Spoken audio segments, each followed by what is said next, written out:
ఇవాళ తెలంగాణ స్వేదపత్రం ప్రచురిస్తున్నామంటే ఒకవైపు వాళ్ళు లేవనెత్తిన అంశాలలోని డొల్లతనాన్ని బయటపెట్టడంతో పాటు తెలంగాణ సాధించిన విజయాలను కూడా ఒక్కసారి మీకు గుర్తు చేయాల్సిన అవసరం ఉంది. తెలంగాణను ఒక విఫల రాష్ట్రంగా చూపెట్టే ప్రయత్నం ఏదైతే చేస్తా ఉన్నారో అది శుద్ధ తప్పు. తెలంగాణ ఇవాళ ఆకాశమంత ఎత్తున హిమాలయ పర్వత స్థాయిలో భారతదేశంలో ఒక ఆదర్శ రాష్ట్రంగా అగ్రగామి రాష్ట్రంగా ఉన్నది. రాష్ట్ర ప్రతిష్టను దెబ్బతీసే ప్రయత్నం ఏదైతే వాళ్ళు చేస్తూ ఉన్నారో ఇది తప్పు అని చెప్పే ప్రయత్నం. మేము చెప్పిన ప్రతి లెక్క ఇదేదో నా సొంత కవిత్వమో టీఆర్ఎస్ పార్టీ లెక్కనో మా కేసీఆర్ గారు ఇచ్చిన లెక్కనో కాదు. వీటన్నిటికీ సోర్సెస్ ఏంటి అంటే RBI, reserve bank of India, controller and auditor general యొక్క లెక్కలు, పార్లమెంట్ సాక్షిగా కేంద్ర ప్రభుత్వం మినిస్ట్రీ ఆఫ్ స్టాటిస్టిక్స్ ప్రవేశపెట్టిన నివేదికలు, నీతి ఆయోగ్ వంటి సంస్థలు, అదేవిధంగా రాష్ట్ర కేంద్ర ప్రభుత్వంలోని ఇతర సోషియో ఎకనామిక్ సర్వేసు, అదేవిధంగా రాష్ట్ర కేంద్ర ప్రభుత్వాలు పెడుతున్న మరి లెక్కలే అని చెప్పి కూడా నేను మీకు విజ్ఞప్తి చేస్తా ఉన్నా. మేము కేవలం తెలంగాణకు ఆస్తులు సృష్టించిన ప్రభుత్వం పార్టీ మాత్రమే కాదు, తెలంగాణ అనే అస్తిత్వాన్ని సృష్టించిన పార్టీ, అస్తిత్వాన్ని సృష్టించిన నాయకుడు మా నాయకుడు పెద్దలు కేసీఆర్ గారు అనే మాటను కూడా నేను మీకు గుర్తు చేస్తా ఉన్నా. ఇవి మచ్చుకు కొన్ని. నేను ఇక్కడ ఒక మాట అడుగుతా ఉన్నా. అక్కడ మీరు చూస్తున్నారు, ఆకాశమంత ఎత్తున భారతదేశంలో కాదు ప్రపంచంలోనే అతి పెద్దదైన 125 అడుగుల సమున్నత ఒక దళితుల ఆత్మగౌరవానికి, రాష్ట్రంలోని అణగారిన వర్గాల ఆత్మగౌరవానికి ప్రతీకగా నిలబడ్డ డాక్టర్ బాబాసాహెబ్ బిఆర్ అంబేద్కర్ గారు. ఈ ఆస్తికి ఎట్లా వెలువగడతారు మీరు? దాన్ని ఎట్లా కొలుస్తారు? ఏ లెక్కన కొలుస్తారు? ఎన్ని లక్షల కోట్లు అని చెప్తారు? ఎన్ని వేల కోట్లు అని చెప్తారు? ఇట్లా చెబితే ఇంకా ఎన్నో ఉన్నాయి.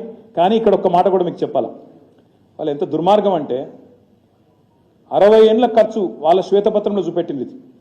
60 ఏండ్లలో వాళ్ళ లెక్క ప్రకారమే, ప్రభుత్వ లెక్కల ప్రకారమే 4,98,000 కోట్లు ఖర్చు పెట్టిన 60 ఏండ్లలో తెలంగాణ మీద అని చెప్పి జనాభా ఆధారంగా గంపగుత్తగా 41.68% ఆఫ్ ద టోటల్ బడ్జెట్ మీకు ఖర్చు పెట్టినామని చెప్పి వాళ్ళు చెప్తారు. ఇక్కడ మేధావులు, విఘ్నులు మీరు ఎవరైనా సరే తెలంగాణ ఉద్యమంలో పాల్గొన్న వారైతే మీకు తెలుస్తుంది, మీకు యాదుకుంటుంది. ఆనాడు 56లో తెలంగాణ ఆంధ్ర ఒక రాష్ట్రం అయినప్పుడు, ఉమ్మడి రాష్ట్రం అయినప్పుడు మొదటి మాట తెలంగాణ ఆంధ్ర పెద్ద మనుషుల ఒప్పందంలోని మొదటి మాట ఏంటంటే తెలంగాణలోని ఆదాయం తెలంగాణలోనే ఖర్చు పెట్టాలి. తెలంగాణలోని ఆదాయం ఎక్కడైతే ఇదైతే ఉత్పత్తి అవుతుందో అది ఇక్కడే ఖర్చు పెట్టాలి అనేది మొట్టమొదటి కండిషన్ ఆ రోజు. మరి ఆ లెక్కన తీసుకుంటే ఆ ఆదాయం ఇక్కడ ఖర్చు కాలేదు, ఆంధ్రాకు మల్లుతుందని చెప్పే ఆనాడు 68లో ఉద్యమం వచ్చింది. ఉద్యమం వస్తే అప్పటి ప్రభుత్వం, అప్పటి ఉమ్మడి ఆంధ్రప్రదేశ్ ప్రభుత్వం ఒక కమిటీ వేసింది. ఆ కమిటీ పేరు లలిత్ కమిటీ, జస్టిస్ లలిత్ గారు, సరే ఆయన కంట్రోలర్ అండ్ ఆడిటర్ జనరల్ ఆయన లలిత్ కుమార్ కమిటీ. ఆ లలిత్ కుమార్ కమిటీ తేల్చింది ఆనాడే తెలంగాణలోంచి వచ్చే ఆదాయం తెలంగాణలో ఖర్చు చేయడం లేదు, ఇప్పటికే డైవర్షన్ అయింది అని లలిత్ కుమార్ కమిటీ ఆల్రెడీ ఆయన controller and auditor general of ఇండియాగా పనిచేసిన వ్యక్తి, కాగ్ హెడ్గా పనిచేసిన వ్యక్తి, ఆయన తేల్చి చెప్పారు. అది కూడా నమ్మకుండా మళ్ళీ ఒక కమిటీ చేసినారు. Justice Vashishtha Bhargava, supreme court judge Vashishtha Bhargava గారు, ఆయనది ఇంకో కమిటీ వేస్తే ఆయన కూడా తేల్చిండు తెలంగాణలోని ఆదాయం తెలంగాణలో చెప్పిన ఈ లెక్క కూడా పచ్చి తప్పు, పచ్చి దగ. 4,98,000 కోట్లు ఖర్చు పెట్టినాం తెలంగాణలో అని రాష్ట్ర ప్రభుత్వం చెప్పిన మరొక అబద్ధం, మరొక తప్పు, సత్యదూరమైన మాట. ఈ 4,98,000 కోట్ల 53 రూపాయలు అనేది వారు చూపినారు. ఇది శుద్ధ తప్పు అనే మాట మళ్ళొక్కసారి ప్రజలు గుర్తించాలని నేను కోరుతా ఉన్నాను. నిజంగానే ఇంత పైసలు ఖర్చు చేస్తే తెలంగాణ ఉద్యమం వస్తుండేనా? నిజంగానే ఇన్ని పైసలు ఖర్చు చేస్తే తెలంగాణకు పోరాడవలసిన దుస్థితి వస్తుండేనా? తెలంగాణ పిల్లలు ప్రాణాలు కోల్పోయే పరిస్థితి వస్తుండేనా? ఒక్కసారి గుర్తు చేసుకోవాలని చెప్పి కూడా నేను కోరుతా ఉన్నా. ఇక్కడ విచిత్రం ఏమంటే వాళ్ళే చెప్తారు 60 ఏళ్లలో మేము చేసిన ఖర్చు 4,98,000 కోట్లని.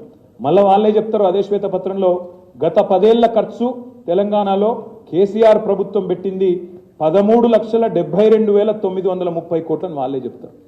అంటే 60 ఏళ్లలో నిజంగా ఒక నిమిషం, ఒక క్షణం, ఒక సెకండ్ కోసం ఇది వాళ్ళు చెప్పిన లెక్క కరెక్టే అనుకుందాం, అభూత కల్పన అయినప్పటికీ అనుకుంటే దానికంటే దాదాపు 3 రెట్లు ఖర్చు పెట్టిన తెలంగాణ ప్రభుత్వం ఏమో పని చేయలేదంటారు.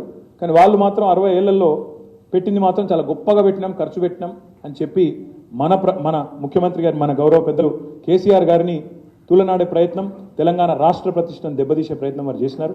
అందుకే ఆస్తులు అస్తిత్వం సృష్టించిన పార్టీగా తెలంగాణకు అద్భుతమైన సంపద సృష్టించిన పార్టీగా వాస్తవాలు చెప్పాల్సిన బాధ్యత మా ముందు ఉంది కాబట్టే నేను ఒక్కొక్క సెక్టర్ వైజ్ మేము ఏం చేసినా కూడా చెప్పే ప్రయత్నం మీకు చేస్తాను.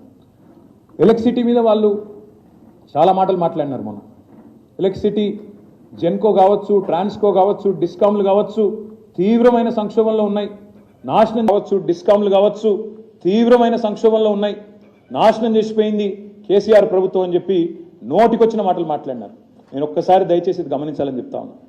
తెలంగాణ ఏర్పడ్డ నాడు ఈ మొత్తం ప్రజెంటేషన్ మీకు ఇస్తాను, పబ్లిక్ డొమైన్లో పెడతాను, ఇది అందరికి కూడా అందుబాటులో ఉంటుంది. మీరు ఎవ్వరు కూడా తర్వాత క్షుణ్ణంగా చదువుకోవచ్చు. ఎన్ని రకాలుగా దీన్ని పరీక్షలు చేయాలో, ఎన్ని రకాల స్క్రూటినీ చేయాలో అవన్నీ కూడా చేసుకోవచ్చు, మాకు అభ్యంతరం లేదు. ఇక్కడ మేము చెప్పవలసిన మాట ఏమంటే, విద్యుత్ రంగం తెలంగాణ ఏర్పడ్డ నాడు 2700 మెగావాట్ల లోటు ఆనాడు తెలంగాణలో ఉన్నది. ఇన్వర్టర్ లేని ఇల్లు లేదు, జనరేటర్ లేని అపార్ట్మెంట్ లేదు. చిన్న చిన్న జిరాక్స్ సెంటర్లలో, చిన్న చిన్న కిరాణా షాపుల్లో కూడా ఆ రోజు బత్తి వెలగాలంటే ఇన్వర్టర్ లేకపోతే బత్తి వెలగదు, మధ్యాహ్నం పంక తిరగదు. కాలిపోయే మోటార్లు, పేలిపోయే ట్రాన్స్ఫార్మర్లకు లెక్కలేదు.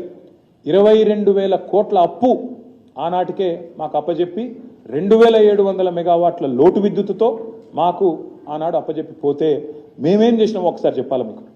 ఏం చేసినామంటే, మాకు అప్పజెప్పినాడు 7,778 మెగావాట్ల స్థాపిత విద్యుత్ సామర్థ్యం.